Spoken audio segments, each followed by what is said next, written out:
NIL Now with Lauren Sisler and Kevin Jones. If you want to learn more about name, image, and likeness, you need to go to The Source. The NIL Now podcast from Headline Studio and Reddit highlights the biggest storylines with comments from key guests in the college and high school NIL space.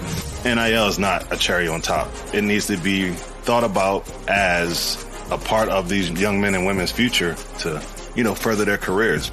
You should be able to leave college with something. Subscribe to NIL Now on Apple, Spotify, Google, or wherever you listen to podcasts. Hey, what's going on, Giants fans? Welcome to the latest episode of our Talk is Cheap podcast from the Newark Star Ledger, NJ.com, NJ Advanced Media. Daryl Slater here with Bob Brookover. It is Thursday, March the 9th in the morning here as we're talking to you, and as the NFL world awaits the Aaron Rodgers stuff and the Jets.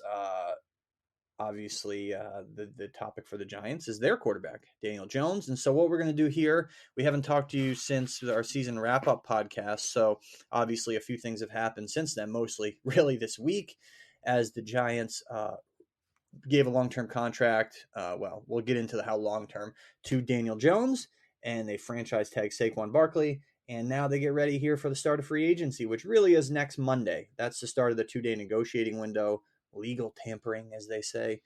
And then the signing period begins Wednesday on the 15th of March. Really, again, though, the free agency starts on March the 13th, on Monday, because that's when a lot of these contracts are finalized in the negotiating window. So the signing period, the start of it's just a formality. So the Giants' bottom line here, Joe Schoen can be very active, certainly much more active than he was last year. I don't expect like crazy splurging because, he does have cap space. He doesn't have like $70 million in cap space, but he also has a ton of roster holes. This has got to be a volume approach.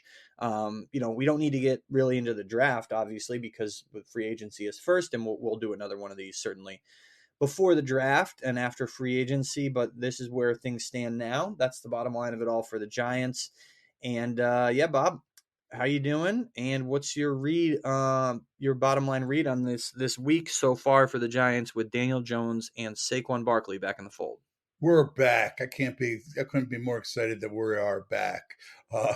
But so here's kind of the bottom line. Somewhat, Pro Football Focus puts out its top free agents, and according to them, the Giants just signed the 13th and 14th best free agents in the NFL. And Saquon was 13, Daniel Jones is 14, according to them. So, if you're talking about we're in the free agency period, that's a good start. Obviously, they were their own guys, but that was the number one thing on Joe Schoen's to-do list. He got it done. It took him till the very last minutes. I think he said it got done at 4:50 or 3:54 p.m. But it got done, and now he can proceed from here. It'll be interesting to see how he proceeds, and I think you just kind of alluded to it. I don't think there's going to be any. Let's put it this way. I don't think any of those 12 free agents, and some of them are quarterbacks, and one of them is a running back. But any of those guys in front of those two guys will be signed by the Giants. But the Giants will be active in free agency. I think last year they signed two guys to long-term deals, Tyrod Taylor and Mark Lewinsky. I think we could see more than that. And bigger names, certainly bigger names. He was shopping from the penny saver last year with his cap situation. Now he can go get some guys, as he put it, that could really help the depth of the Giants roster. I think I mentioned this at the season wrap-up podcast. Joe Schoen with another snide remark the other day about how he didn't have cap space last year. Okay, dude, we get it. Dave Gettleman did a terrible job. He left no cap space. Okay, so let's put a bow on that. You have cap space now. Now, go show us you're a good GM. Give him credit for getting the Daniel Jones deal done, and I'll get into the specifics in a minute. Give him credit for keeping Saquon Barkley. But now it's Joe Schoen's offseason. We said it was a Brian Dable year in 2020. This is a Joe Schoen offseason in 2023. He needs to give this team more ammo in the draft and free agency. He needs to draft well, especially in the middle rounds, better than Dave Gettleman did there, low bar. And so, okay, no more excuses. No more excuses. Like no more like talking about how they didn't have cap space and now so like do something with it. Let's see how good of a GM you actually are. And no, it doesn't keeping Daniel Jones and Saquon Barkley isn't enough. The Giants have a lot of issues here. So okay, yeah, go. You can spend. Let's see what you got. Let's see if this guy is actually a good GM. And no, we don't know that yet. Okay, so like that's where I think we're at with Joe Shea. I'm not saying he's not, but it's unknown. We know Brian Dable's a darn good coach. Let's see if his GM can give him some ammo more than the previous GM did, who did such a bad job that they put him in a cap mess. So Right.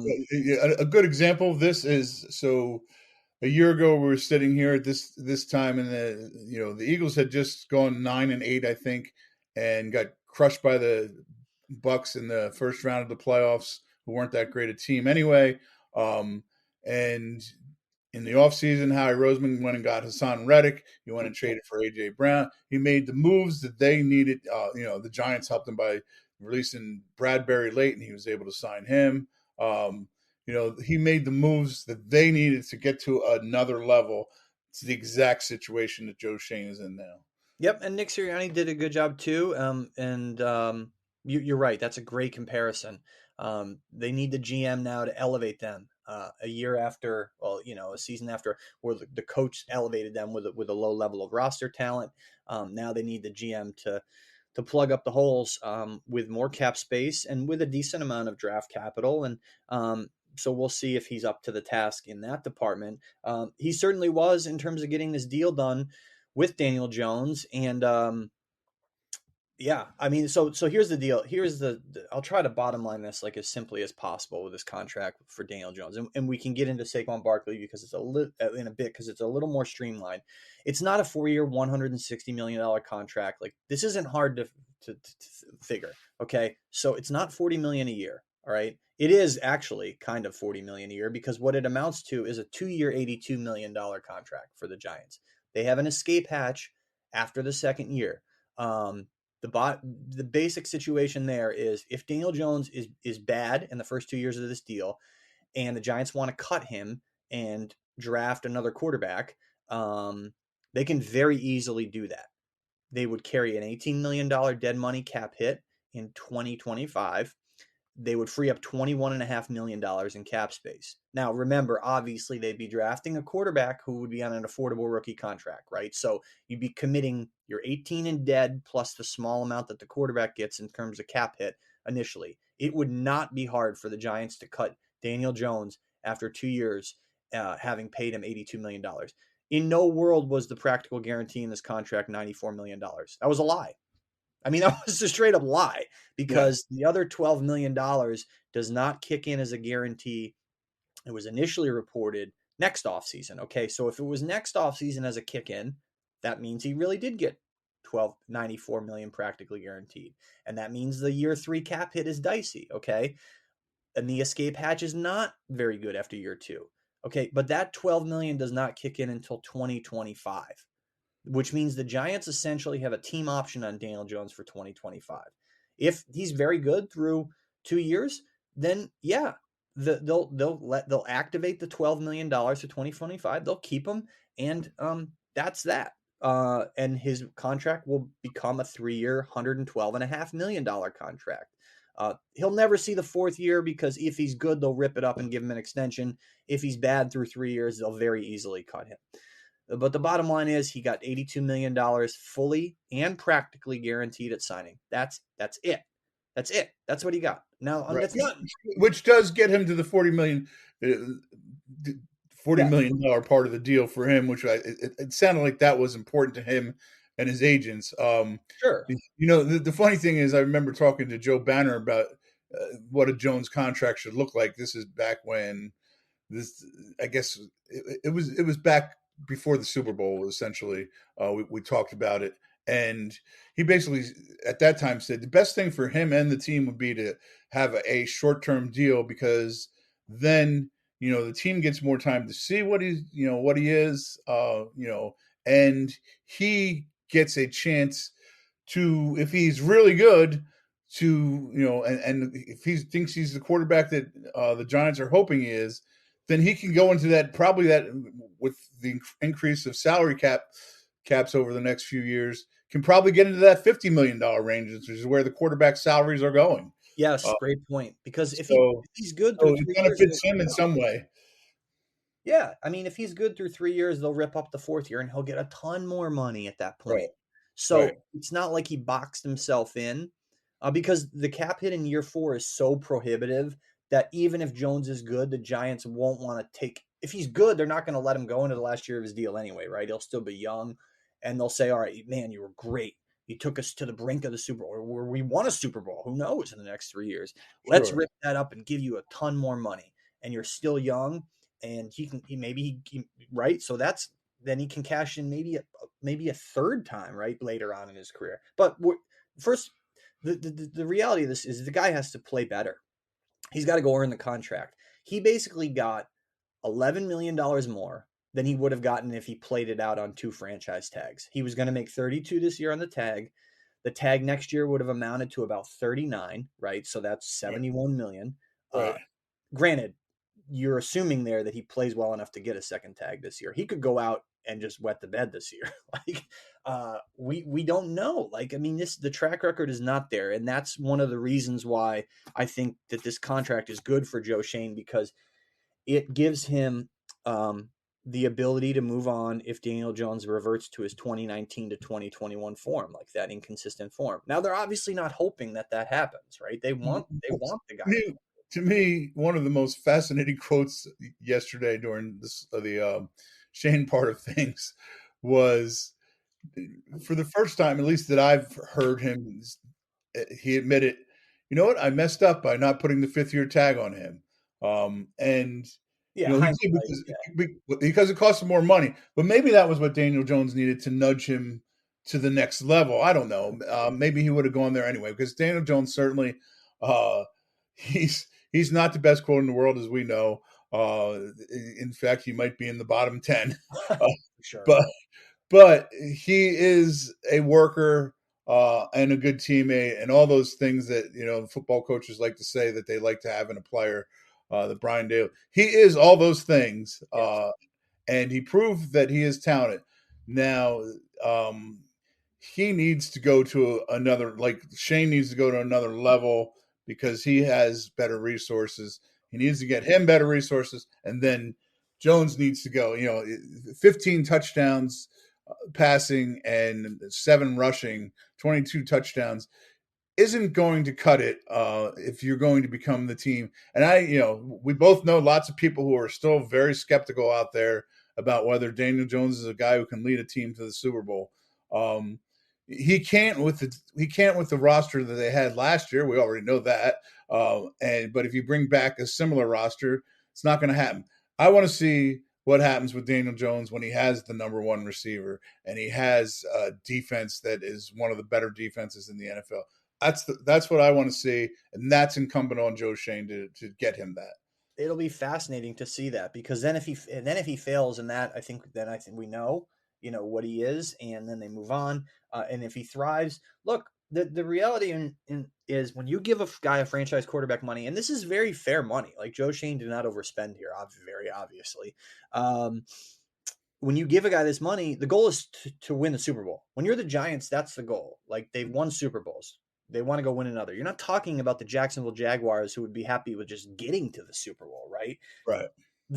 Win the Super Bowl. There's no middle ground here. Like, being just fine is not good enough. Like, if you're just fine, then what's going to happen to you is what happened to Carson Wentz and Alex Smith.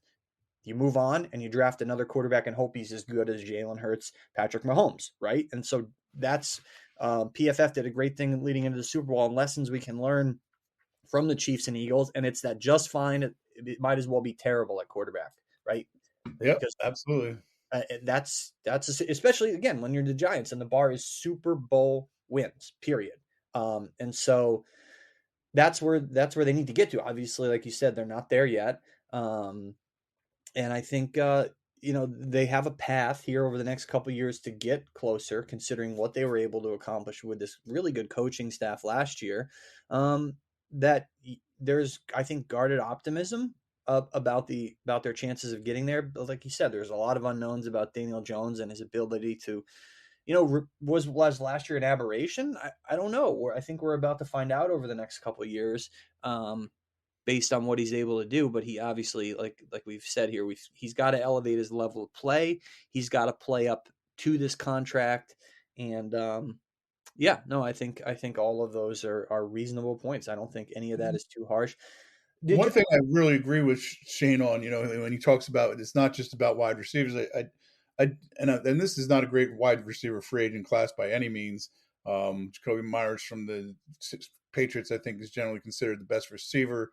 I'm not sure he's the number one. Juju Smith-Schuster would probably be number two on that list. Don't think he's the number one. So I kind of agree with him that you don't necessarily have to get it from free agency right here, and you don't have to do it right now. But like other things can make Daniel Jones better that you wouldn't even think about. For instance, the Giants cornerbacks had one interception last year. Wow. That's one total. As a team, they had 6. It was tied for the least in the NFL. Getting better defensive players to give Daniel Jones and Saquon Barkley shorter fields and more turnovers and shorter fields can make Daniel Jones and Saquon Barkley better. By doing things like that, it would really help the quarterback and the running back a lot.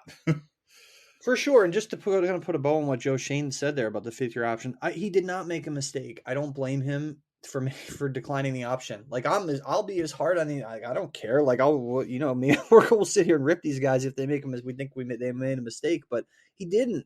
Like I think he was saying he wished he had picked up the option. Hindsight's 20/20. But think about this for a minute. What if he had picked up the option and Daniel Jones was bad again last year and they'd be stuck with him for this year on $22 million, which is what happened with the Panthers and Sam Darnold.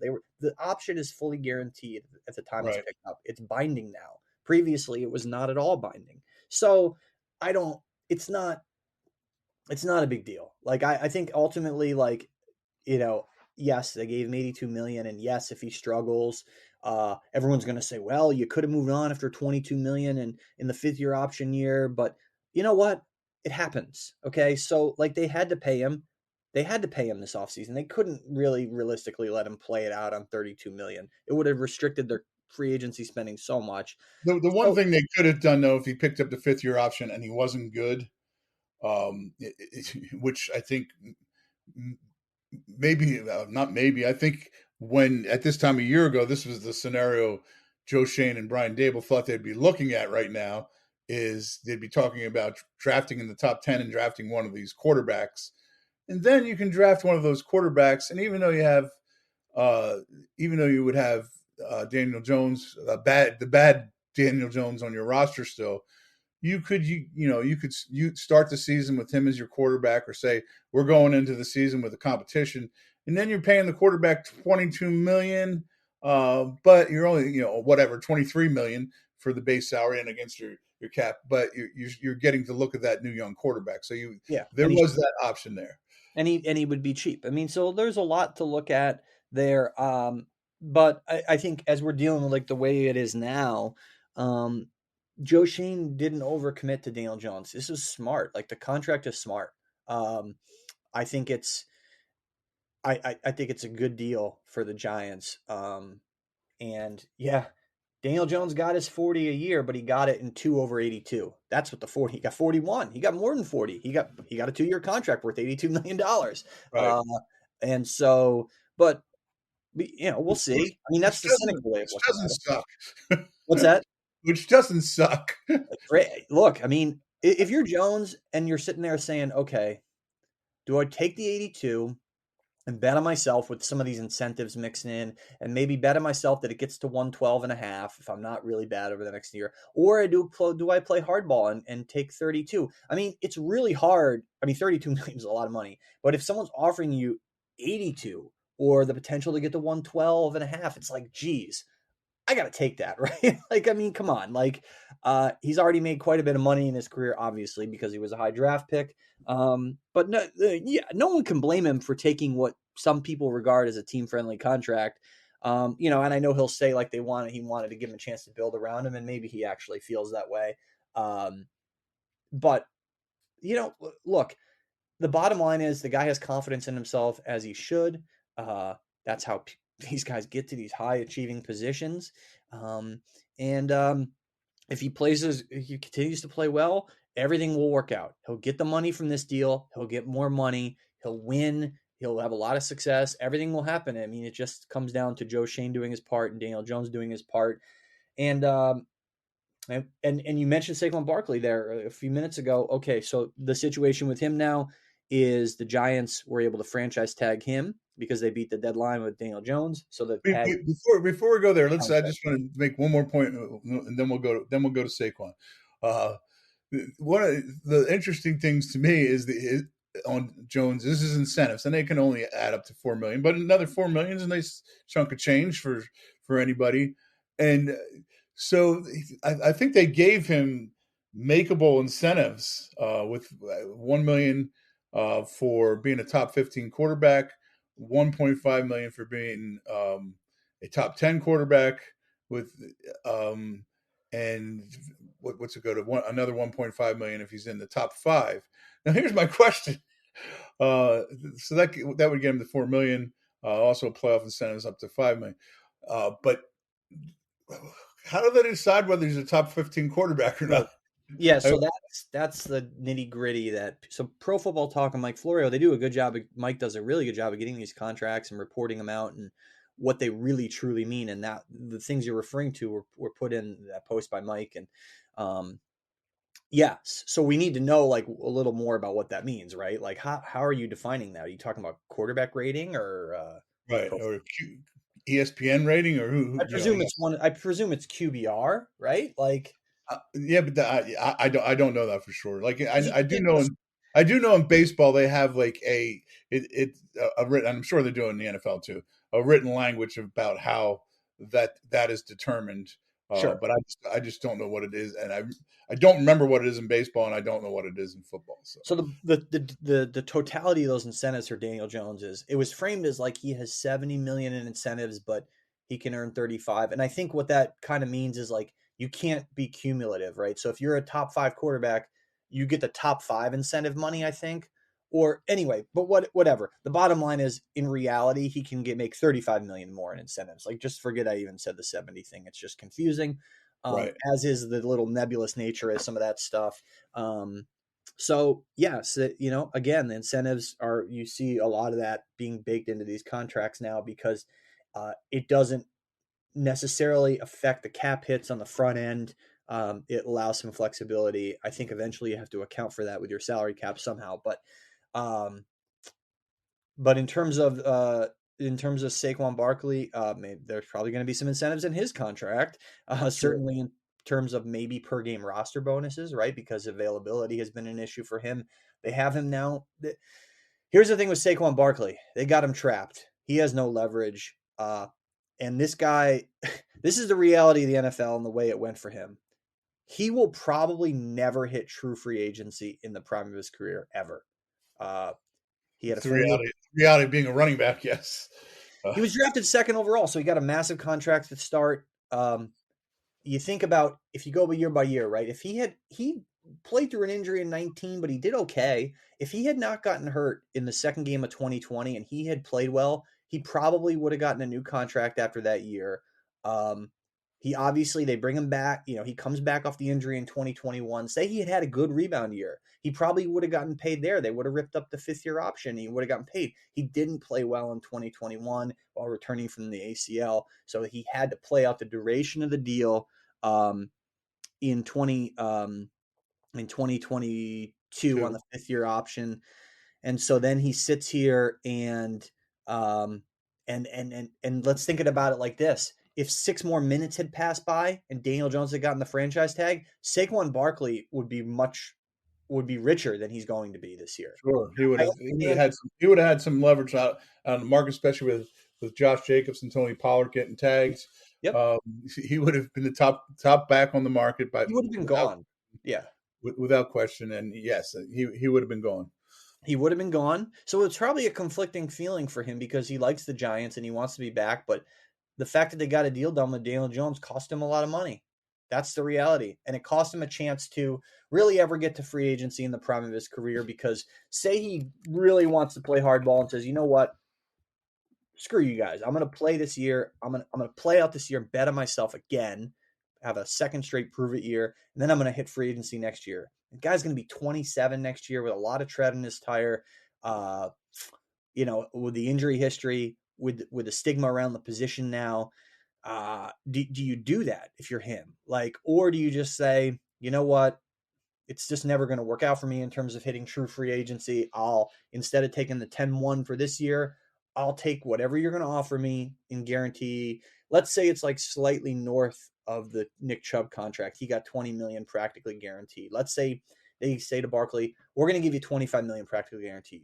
I think he has to take that, right? It's less than he would have wanted, but I think he has to take it. Yeah, another interesting thing about Shane yesterday is when I asked him about Saquon, he was on the record as saying he wasn't going to be happy, and you got the feeling that Shane was a little felt like, you know what, we made him a fair offer, and he didn't take it.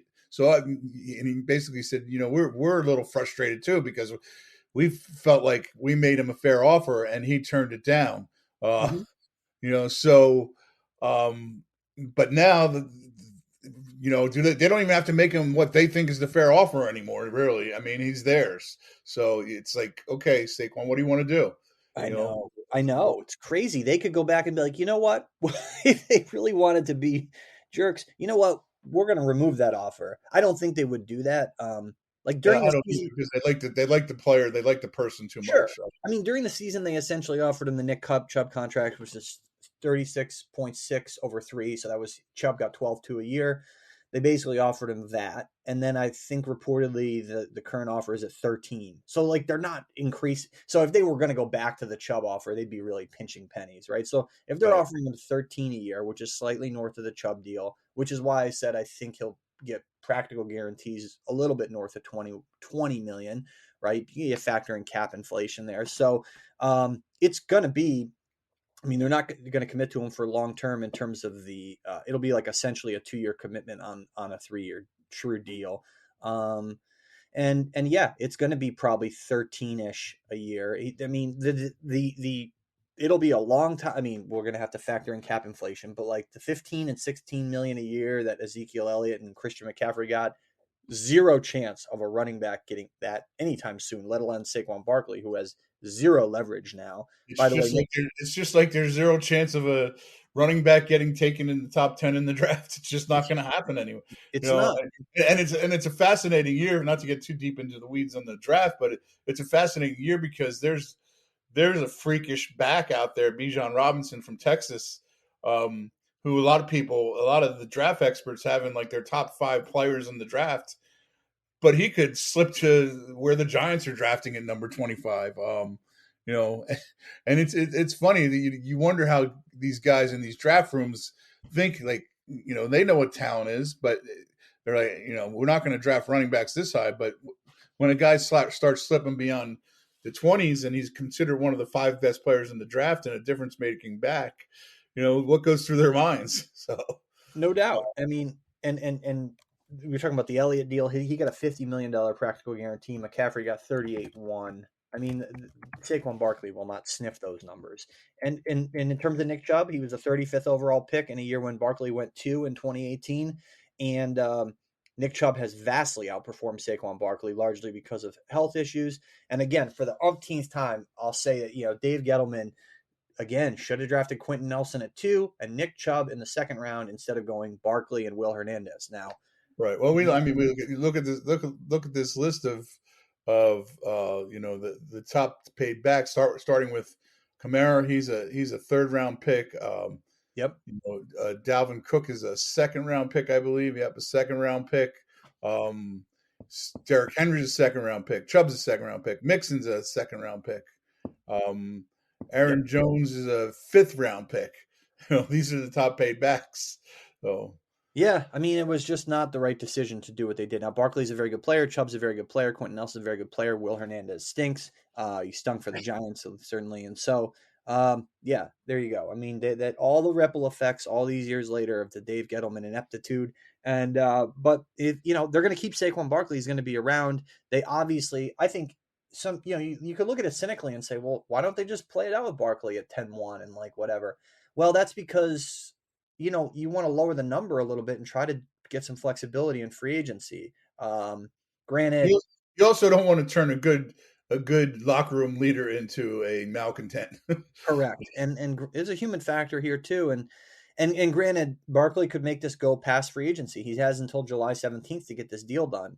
Bob, you and I were sitting there at 3:55 and thinking, okay, Jones is going to get franchise tagged, and this thing is going to eat up our whole summer. Like, and Right. and that could be the Barkley thing. It could go on, but obviously, it's different when you're talking about the quarterback, because Barkley, quite frankly, is more expendable than Daniel Jones. Even if in a vacuum, he probably is a more talented football player. Just the nature of the position. And already from the outset, Barkley did the classy thing and went on Twitter and congratulated Daniel Jones on his contract. So, these guys, who they are, it's hard for them to, become something that they're not. That he's not going to become Terrell Owens just because the things did not go his way. So Sure, and everybody wants to maximize their value. That's just human nature. But I think these guys, they're genuinely friendly. I mean, I don't know if they're actual best friends, whatever, it doesn't matter, but they work well together. They're very good coworkers. They're very good locker room guys. They get along. We know that. Even though we can't profess to know any of these guys in a deep level, but yeah, they like playing together. Like all of that is inarguably true. They had success. I think it would be different if they were coming off a year where they were a little embittered, by not having success. They finally had long-awaited success together. A lot of great memories from last year. And yeah, for as cynically as we look at this Giants roster from the outside of saying, oh, they're pieces away, blah, blah, blah, which, maybe I shouldn't dismiss it with blah, blah, blah, because they are pieces away. They're not like a true contender yet. These guys in the locker room think probably, hey, like we can go take the next step, like right now, like let's go do it. And so perhaps that's what Saquon Barkley is thinking. And as they try to take the next step, like, so their cap situation is basically like when you bottom line it for when they're going to release Kenny Golladay, that's not going to be a post June 1 cut. If you can, the Jones deal is on the books for $19 million in year one, which is about 13.5 cheaper than the tag would have been. We know the Barkley thing is at 10.1 right now. You have to factor in what Joe Shane will have to set aside for his draft picks. And again, factoring in the Kenny Golladay number. I wrote this today, so I'm trying to look at it. There it is. About 22.1 million in cap space right now for free agency. Once you factor in all those things, really just which still puts them in the top 7-8 teams in the NFL in that regard. Exactly. Yeah, they're not the Bears who are sitting there with $94 million to spend. And you know what? Like, how often do teams that like win the offseason ever really win? I mean, the Jets. Yeah. All you got to do is think about the Jets when they sign Le'Veon Bell or the Trumaine Johnson deal. Like they sign Aaron Rodgers. Yeah, I mean they're going to give up draft compensation for him too. So winning the offseason doesn't always translate. And so Joe Shane, he's seen what happened with the Golden Tate contract and most recently the Kenny Golladay deal. I don't think he's inclined to go and do something like the Jets did when they spent an insane amount of money on CJ Mosley, who by all accounts is a very good locker room guy and has performed reasonably well with the Jets. He was never going to perform up to that insane contract for a middle linebacker. And that's applicable because the Giants need, inside linebackers here. I don't see that happening. I think Joe Shane is really deliberate. He's going to and needs to take a volume approach, not like an insane big swing approach. And so I think that's how he has to look at this. And he also has to balance the fact that Dexter Lawrence obviously should be getting a long-term contract this offseason and in no way should be willing to play on his fifth-year option. I don't think Andrew Thomas's deal happens, it sounds like, this offseason based on what Joe Shane said the other day. Yeah, it doesn't sound like he feels like he has the capital to do it right now. Yeah, and just all the cap's going to go up. It's 22.20. It's 224 right now. It's projected at 256 next year, then 282, then 308. So it's going to go up a lot. So they can wait on Andrew Thomas, but Dexter Lawrence has to get done, I think. And then they got to figure out where do you think we know Dexter Lawrence will be back. We know he's probably getting paid. We know Jones is back. We know Barkley's back. We know what their cap situation is. So all of that considered, like let's start with the in-house guys. And I'll just run it down this list based on what Spotrac has. So where do you fall on Nick Gates? Yeah, I mean, under a team-friendly deal, I would bring Nick Gates back. It's funny because I think we both agree, and I think the Giants, if you shot them up and got them to tell you what they really think, shot them up with some truth serum, they'd tell you that we need to get better in the interior line. But at the scouting combine, Shane mentioned both Nick Gates and John Feliciano as good leadership guys, and you got to consider that when you're making these decisions. Okay, but do you bring them both back, or to me, you choose one or the other? And if I was choosing between those two, Nick Gates is a little younger. I'd probably choose Nick Gates over John Feliciano. 100%. 4 years younger, played better last year. All things being equal on the leadership character front, you go Nick Gates there. John was the next on the list. Really fun guy to deal with last year, obviously, but I think he'll be A great gone. team leader, really. If really just from a personal standpoint of going and working in the locker room, I sure hope they bring John Feliciano back. Yeah, I do. I do too. Nice guy. I don't think he'll be back though. Sterling Shepard's atop this list. I mean, they didn't release him. I think people were confused about that. There was an automatic void in the contract. He was always going to hit free agency. Like, I don't think they bring Sterling Shepard back, right? Like, there's no point doing that. He's just been hurt too much. And again, you go to the leadership part, absolutely terrific, stayed around the whole season. The only guy who really got hurt that did that. But I think you need to move on from him. We'll group these two guys together, and Justin Ellis and Nick Williams. They're a couple older defensive tackles. Nick Williams coming off the torn biceps. I mean, I think they're both gone. Yeah, I mean, they can go ahead and as Joe Shane said yesterday when he talked on his video chat there with media, the Giants don't need to do these minimum salary benefit veteran deals. They can spend a little more, and those guys were a reflection of how. And I think the guy they really like there is Ryder Anderson. Yeah. I think they really like him, and they were playing DJ Davidson quite a bit before he tore his ACL in London.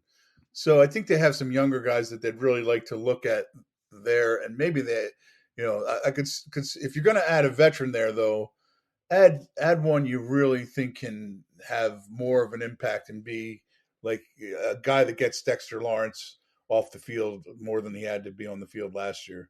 For sure, Ryder Anderson with an $870,000 cap hit next year, and obviously DJ Davidson in year 2 of it, super cheap.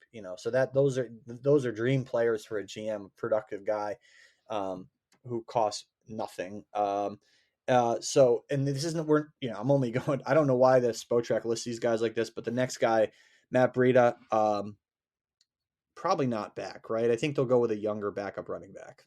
They could. I mean, I guess it's possible he's back. He's obviously a guy they like. They brought him from Buffalo, so they liked him in Buffalo. And again, he falls under a good locker room guy. I wouldn't absolutely say he's not back. Obviously, at a cheaper rate.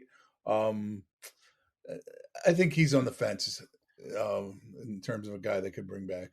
That's fair. Casey Kreider, the long snapper. We don't need to get too much into that. I think he's fine, right? You could bring him back. He's 30. If a guy doesn't mess up as the long snapper, I think you want him to keep being your long snapper. There you go.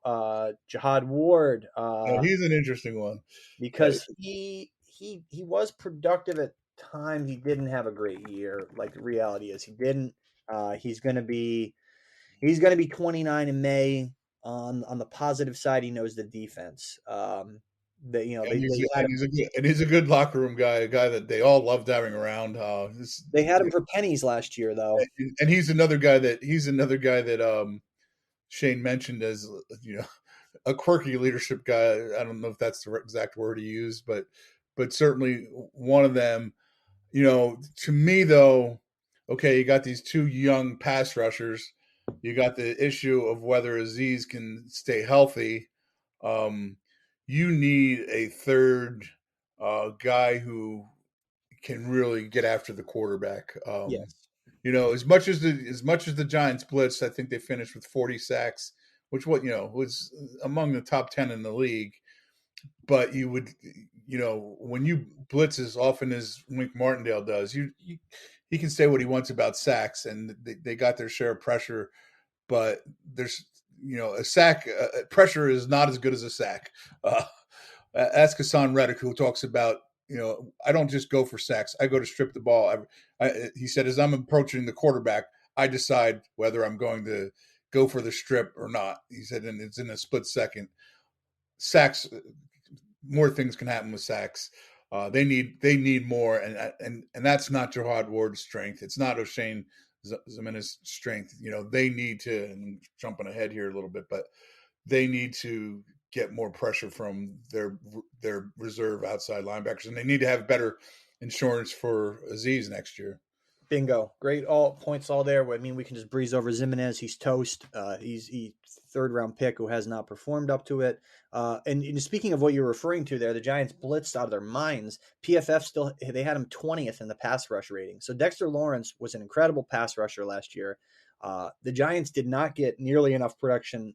Now, Azeez Ojulari pass rushed well when he was healthy, wasn't healthy enough. Kayvon Thibodeau performed well in spots. Leonard Williams was, again, just fine as a pass rusher, not elite. That's never going to be him. Over the long haul, 20th in PFF's pass rush ratings. They've got to be better, especially when they're blitzing as much as they do. And all those points, all that underscores your point about, I think, Jihad Ward. They're going to move on there, and Zimenez move on and try to get more production in terms of getting more bang for their blitz and bang for their buck out of the pass, the non-Thibodeau Ojulari edge rusher guys. And so they need to be better as a pass rushing group. Like, you can look at, even like you said, the raw number on sack isn't great, nor is this PFF rating, which takes into account everything. And so right. Dexter Lawrence did his part. The other guys didn't do enough. They need to get better. Moving down the list to Tony Jefferson, an aging safety. Probably not, right? Probably not, I would say. Yeah. I mean, again, good leadership guy. Wink Martindale likes him. He had him in Baltimore. Terrific locker room guy, but I'd say you move on from him. Jamie Gillen, not a good year last year. No, it'll be interesting to see what they do at the punter situation, because it was, he obviously had moments where you see his booming leg, but you want guys that shift the field, put the ball inside the 20, or consistent.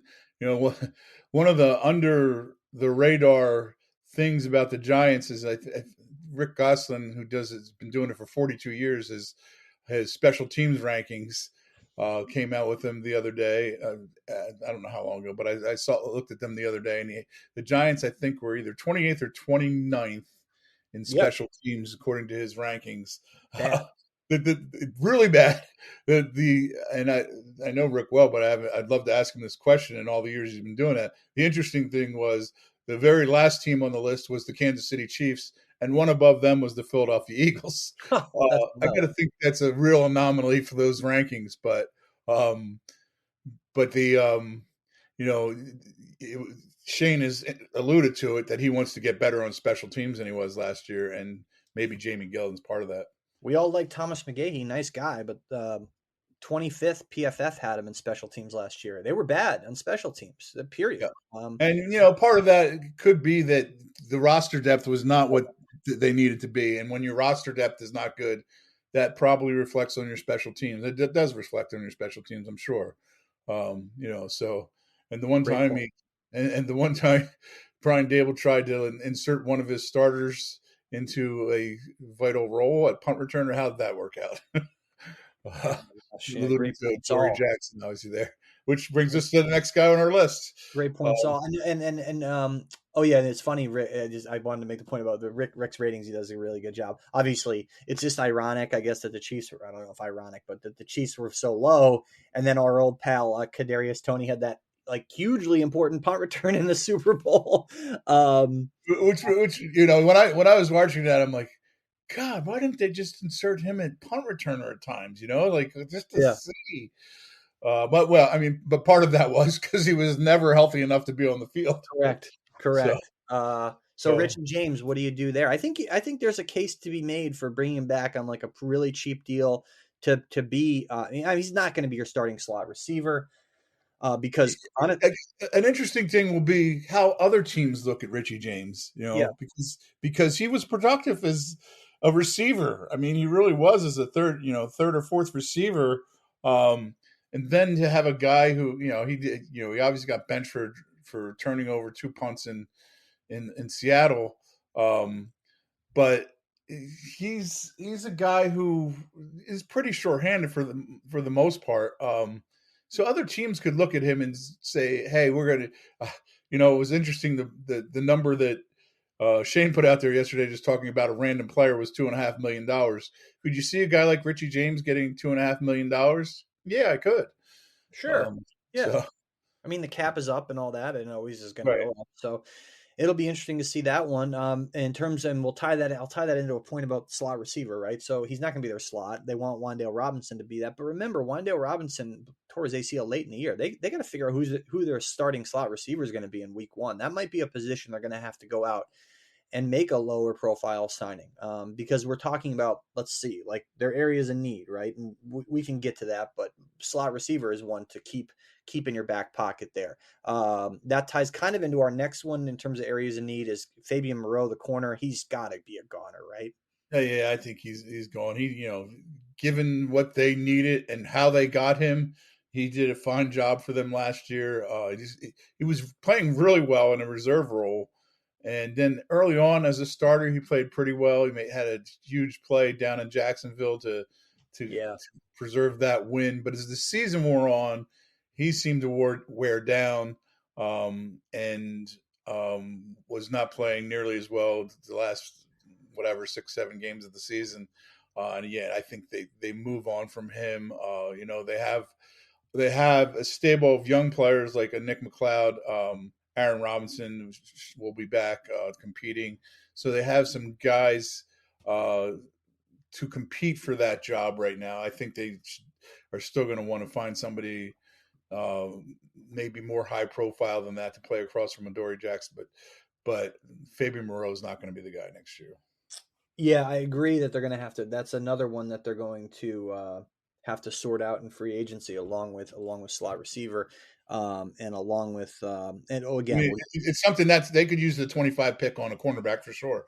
And maybe that's the guy you plug in there. So, yep, Marcus Johnson, the receiver, he's gone. They phased him out of the offense, as they went along. Right, got to be gone.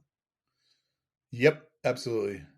And here come the 2 biggest names on our list. Yeah, we touched on Zimenez, and I don't know why did they? I think this is sorted by 2022 average annual value, right? Which is funny that the average annual value of these last 2 guys, because they were on their rookie contracts, right? And one had to take a pay cut. Yeah, great point. Julian Love, Darius Slayton. Okay, so Julian Love, great locker room leader, played well. Obviously came out and said, you know what, I got to look out for myself. He's a smart guy. He gets it. No one ever should be blamed for saying that, whether it's in the realm of football or outside of it.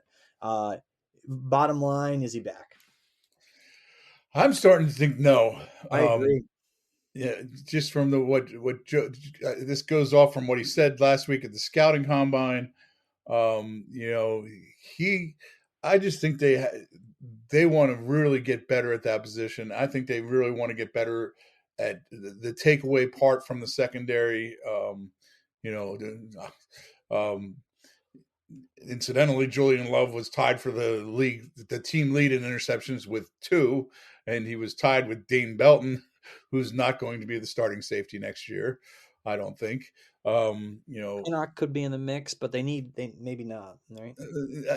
I think they want to go get a player at this position. The name that keeps sticking out to me, and it's entirely possible that they could, target one guy that they really want to spend on, and think I almost think it's probable. And Jordan, he's 32. Jordan Poyer's out there. Bills Um, guy. yeah, and he came from Buffalo. He was a 7th-round pick who really, I remember when he was drafted by the Eagles, but he went to Buffalo and really flourished. Who's really become an impact guy there. Maybe I'm wrong. He didn't have a great year last year. And it could be a mistake letting Julian Love go, because I think he's an ascending player who's got a real determination about him. Julian just did not finish strong. He did not have a good playoff game against the Eagles. Although he did play well against Justin Jefferson the week before with the help of McKinney. They played very well as a team that day. I think it could be a mistake to let Julian Love go, but I think they're going to search elsewhere for that position. Again, and with the other thing he keeps referring to, he's got an eye towards signing Xavier McKinney after next season. That's a guy they're keeping in mind that they have to pay him, and I think they view him as a better player. For sure. Yeah. And probably right, but Julian was the guy who did everything right last year. And Xavier didn't have a great year last year. He did not, and he had the ATV accident, and he does not have a 5th-year option available because he was a 2nd-round pick. So next year, 2024, will be the final year of his rookie contract. So that's something to keep in mind. He's due to hit true free agency, with obviously the potential for the franchise tag or whatever next offseason. But so Darius Slayton had an okay year, not as good as Julian Love. Drops an issue there still. He's probably at best, a number 2.5 or maybe 3 receiver. It's interesting though. I forget exactly where I was seeing. I was looking at somebody's free agent rankings at wide receiver, and they had him number 4 on the list. Not a good year for free agent wide receivers, which bodes well for him. Yes. So it does. He's an interesting one because he obviously loves playing in New York. He defended Daniel Jones just the other day after he got his contract. The Bears, a guy from the Bears, ripped Daniel Jones, and he immediately tweeted at him, the score of the Bears Giants game last year. It's good. So, he is such a good locker room guy, and if he's willing to come back at what the Giants deem a fair price, I would bring him back. I don't know if they will, but if we talked earlier about Joe Shane and not picking up Daniel Jones' 5th-year option as possibly being a mistake. But if there's an obvious mistake, it was the way he treated Darius Slayton last year. So. Yeah, and you wonder if I talked to Darius Slayton about this like late in the year, all of it, like does he hold it again? Like does he say, you know what, like screw you, I'm going to go take the best offer, or would he give the Giants a little discount to come back? He said, he he and Daniel Jones get along really well. They actually have a good connection. They're both kind of quieter guys, a little bit like kind of sarcastic, and Darius at least, and so. They get along well and they have a good connection. And so that was one thing he was saying, like he late in the year, whether Daniel Jones is back was going to be a big factor and whether he wanted to come back. Now it's not clear if the Giants even want him back, Darius Slayton, but Daniel Jones is back. So we'll see how that manifests itself. So this is an interesting way to look at it. So SpotRack has him, his market value is $3.5 million and getting a 2-year, $7 million deal. Would you bring it? Would you do it for that? What was it again? Sorry. 3.5, 2 years, $7 million. Sure. Basically. Yeah. I think I would too. I think I would too. I think there's value there. I think the biggest knock against Darius is he drops too many balls, but for sure. But he's got value. He's definitely got value for the yards per catch and his ability to get open deep. As the roster is currently constructed, they don't have anybody else like that. Maybe Wan'Dale Robinson can be like that. We'll see. But he's the best they've got on the roster right now in that regard. So with Saquon Barkley back, with Daniel Jones back, and all of that considered that we just talked about with their in-house free agents, the roster holes on this team, I think um, they got to figure out maybe who's going to be their slot receiver in week one as Wan'Dale Robinson tries to come back. Their interior line that we talked about, and like who's going to be the center because Daniel Jones has now had 4 centers in 4 years. Maybe like a receiving tight end, a guy who can supplement Daniel Bellinger. They need to get more production out of tight end, and they like Bellinger, but other than that, they got nobody there. And then the main offensive issue need would be outside receiver, and so a number one receiver. So, like, I don't think I'm missing anything with the broad strokes look at their offensive holes there. But just to zero in on, and I don't think we need to get too in depth in any of that, except like I think outside receiver. So should they be in the mix to trade for DeAndre Hopkins? Yeah, I mean, you gotta look at it to see what is wanted in return. Yeah, if you're the Giants, you have to do your due diligence on that. But when you get into something like that, you're competing with a lot of other people for those services. So, and Joe Shane seems to still be in a little bit conservative part of putting this team together. I think he's in his mind that 2024 is the year where the Giants are really going to make noise. Yep. But if something like that comes along and you see, I mean, I don't think, to go back to the Eagles again, apologize to all the people who hate me when I go to the Eagles. I don't think AJ Brown at this time last year was on Howie Roseman's mind, at least in the front of his mind. But as the offseason went on, it developed that way. So you keep it in mind and you see if it can happen. And AJ Brown's a little different than Hopkins just because he's younger, and Hopkins has declined a little bit in recent years, and so he is going to be 31 this summer. And if you look at the numbers, I didn't realize he's that old. Yeah, and if you look at he's got 2 years left in his contract. It's kind of a moot point, the 2024 year, because there's no more guaranteed money left in the deal. But the sticking point here is the salary in 2023, $19.45 million. Like he's got to be willing to adjust the contract and lower that wherever he goes. I don't know, like, would the Cardinals eat some of that? I don't, because they don't have to, because it's not guaranteed. Right. So, and the other part is he's not been entirely healthy the last 2 years, so that's part of it too. I mean, he was a great receiver for, is he in real decline? You got to make that decision too. Whereas you knew AJ Brown wasn't. You're right. Yeah, so it's a tricky one because T. Higgins is not being traded by the Bengals. That I think Joe Burrow would and should throw, engineer a mutiny if they traded T. Higgins. So yeah, there's a lot of things to juggle there at receiver, and you know what? Maybe they address receiver in the draft. So, but they have to address it somehow. They have to give Daniel Jones not only better interior line protection and hope Evan Neal gets better too in pass protection, but they have to get this guy more weapons. Right? I mean, that's where we started with this. Absolutely, and I've mentioned this a few times in things that I've written. A guy that intrigues me, and he's only 27 years old, is Mike Gesicki, who kind of fell out of favor last year in Miami. As they got Tyreek Hill, and he kind of became an afterthought in their offense. Teams with really 2 good tight ends are a nightmare for opposing defenses, and he would be. I think he'd be a great compliment to, him and Bellinger together would make a nice set of for 12 personnel for the Giants to run, and for Daniel Jones. Could that also open up things for the receivers? Yeah, I think it could. But we'll see. There's lots of stuff to be settled here in the next 2-3 months.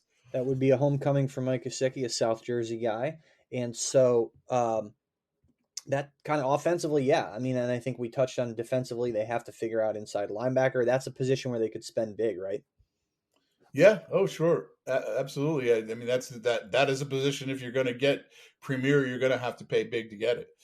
and Jared Davis is back, but he's not. That came out yesterday, and anyone with a brain can see that he's probably a backup, but they bring him back. And they hope maybe Darian Beavers can show him something, but again, they need to go and get somebody, probably a proven veteran at inside linebacker.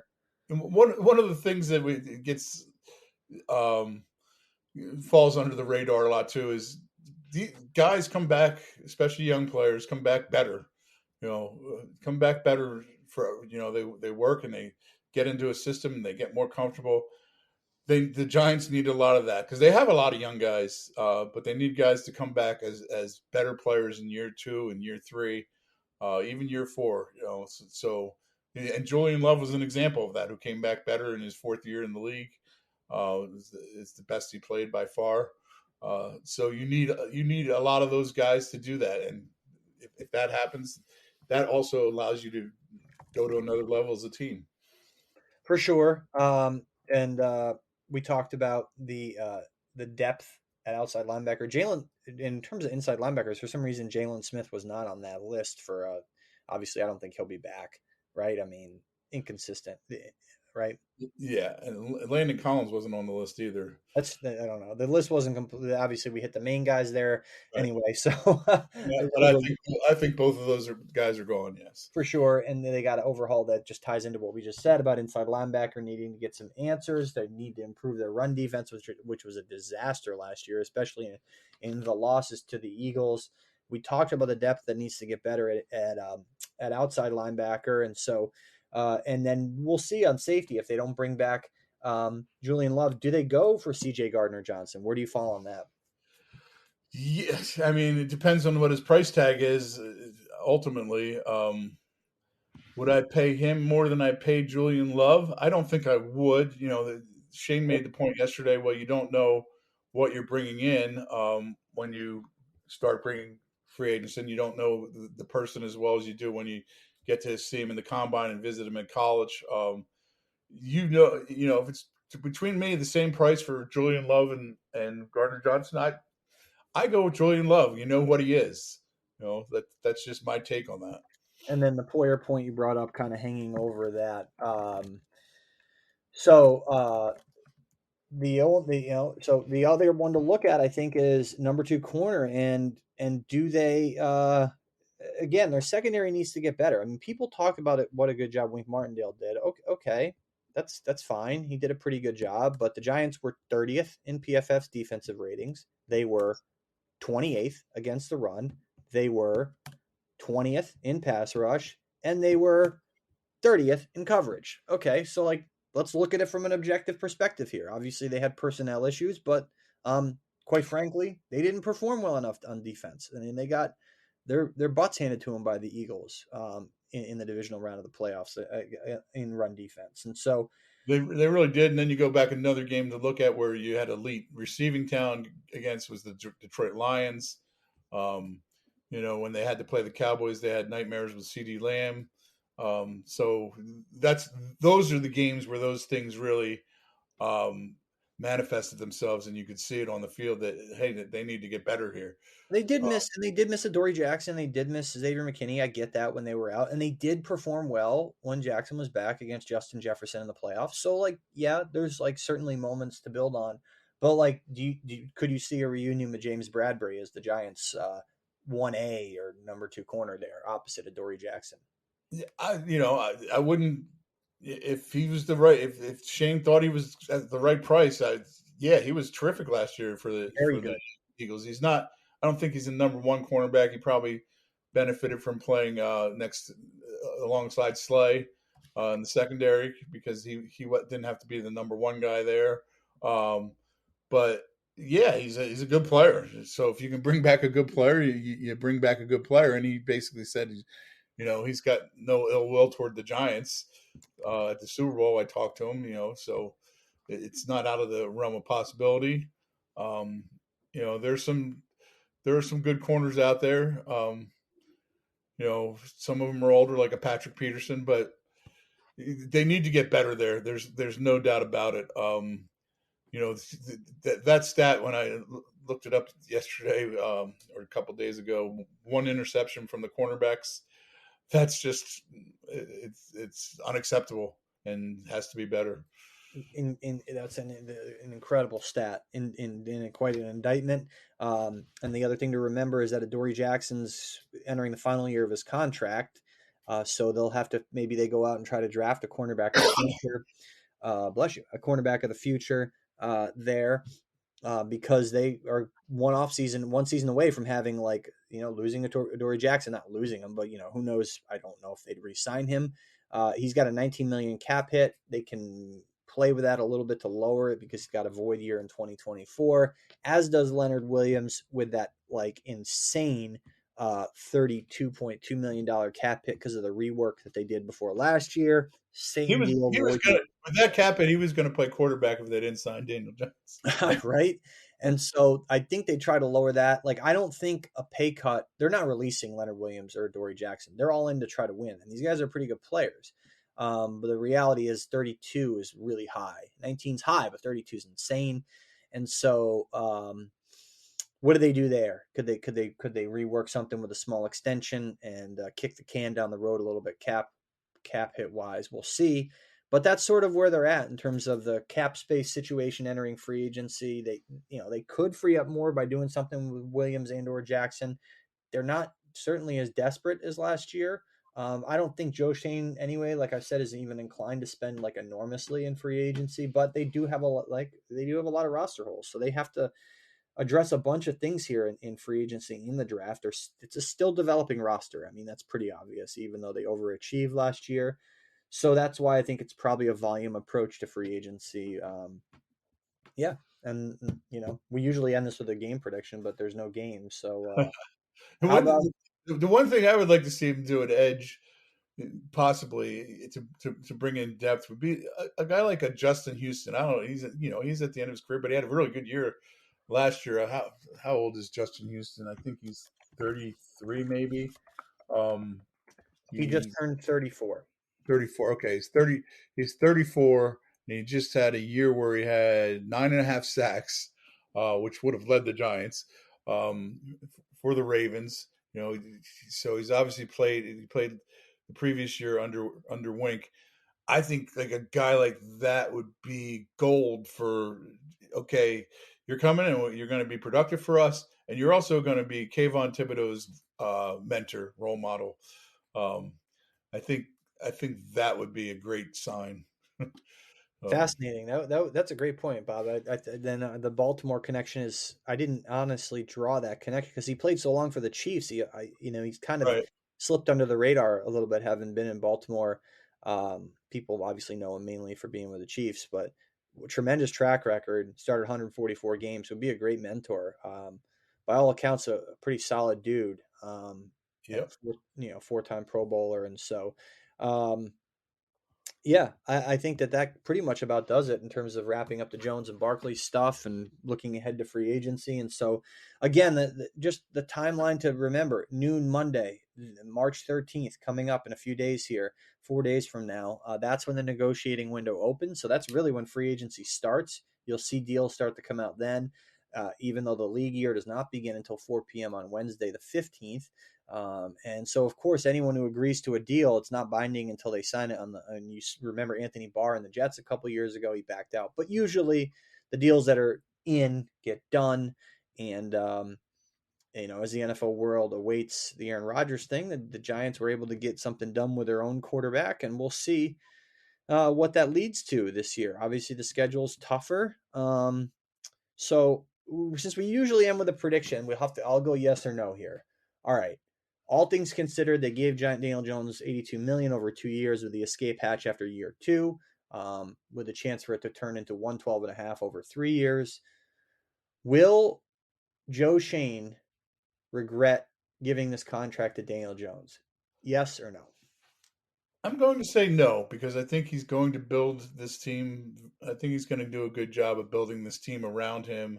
Will the Giants win a Super Bowl in the let's make it a 3-year window that this contract is, probably going to be. I don't know that, but I think the Giants are going to remain a competitive playoff type team.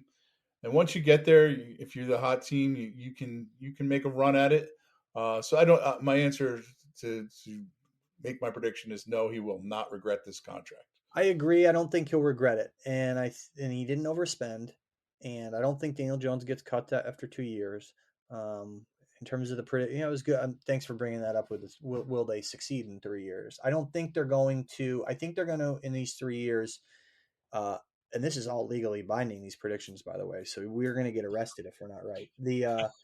Uh, the the Giants will cap out in the NFC Championship game in this 3 year window. They will not make the Super Bowl. The Eagles will prove too difficult to overcome with their core and Jalen Hurts. And so I think that's a major obstacle standing in the Giants' way, to say nothing of the fact that the Cowboys have also owned them, as the Eagles have in recent years. So they got to overcome a couple of really good teams in their division. But I think the Giants will cap out with an NFC Championship game run and loss in this 3 year window. And That's a then really bold prediction. what's that? I said that's a really bold prediction. You're predicting what round they're going out in. Sure. Yeah. I think that, like you said, I agree with you that they'll have some success. I don't think it'll be a total failure. So I don't think he'll fully regret the contract, but I don't think Daniel Jones is going to get them to where they need to go. I haven't seen enough yet. Obviously, we're doing a lot of projecting here based on what they're going to do to build around him. I mean, Joe Shane seems like a smart GM. I'm still waiting to see. We need to see more. Then the question just becomes, like, after year 3, what do they do? Do they just like cut the cord?